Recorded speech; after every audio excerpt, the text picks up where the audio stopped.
Hello friends, నా పేరు సరస్వతి అండి. ఈ పిజ్జా బేస్ చూసారా, ఇది థిన్ క్రస్ట్ కోసం తయారు చేసిన పిజ్జా బేస్ అనమాట. మేము గ్రీన్స్ అండ్ వెజీస్ తీసుకున్నాము. ఇది మేము తీసుకున్న పిజ్జా, ఇది మెనూ అనమాట. ఇందులో ఎన్ని వెరైటీస్ ఉంటాయో అక్కడ రాసి పెట్టి ఉంటుంది. మనకి ముక్కలు కావాలంటే ముక్కలు ఇస్తారు, పెద్దది ఒకటే తీసుకోవాలన్నా తీసుకోవచ్చు. ఇది ప్యాన్ పెట్టేదనమాట. దీని మీద పిజ్జా బేస్ పెట్టి బేక్ చేస్తారు.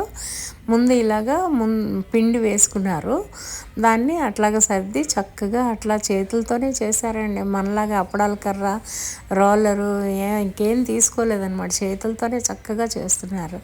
తర్వాత ఇది మళ్ళీ చేతుల మీద వేసుకొని కూడా తిప్పారండి, మన సైడు రుమాలి రోటీ తిప్పినట్టు.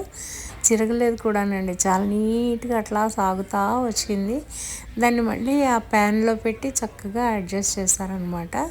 అది తీసుకెళ్ళి ర్యాక్లో పెట్టారు. వెనకాల ఇంకో పర్సన్ ఉన్నారు చూసారా, ఆయనేమోనో బేక్ చేస్తున్నారు. టాపింగ్స్ రకరకాలు ఉంటాయన్నమాట. కొంచెం బేక్ అయ్యాక మళ్ళీ ఆ టాపింగ్స్ వేసి మళ్ళీ బేక్ చేస్తారు పిజ్జా ఎప్పుడు కూడా. ఈ పిజ్జా చాలా టేస్టీగా ఉందండి. తిన్న కొద్దీ తినాలనిపించింది, వేడిగా అట్లా ఇవ్వగానే చక్కగా అక్కడే కూర్చొని తిన్నామన్నమాట.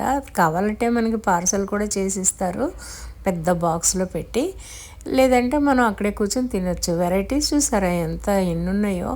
నాన్ వెజ్ వాళ్ళకైతేనే పండగేనండి, అంత టేస్టీ ఉన్నాయంటే అవి. మా వాళ్ళు తింటారు, నేను తినను, నేను ఓన్లీ వెజ్ తింటాను అనమాట.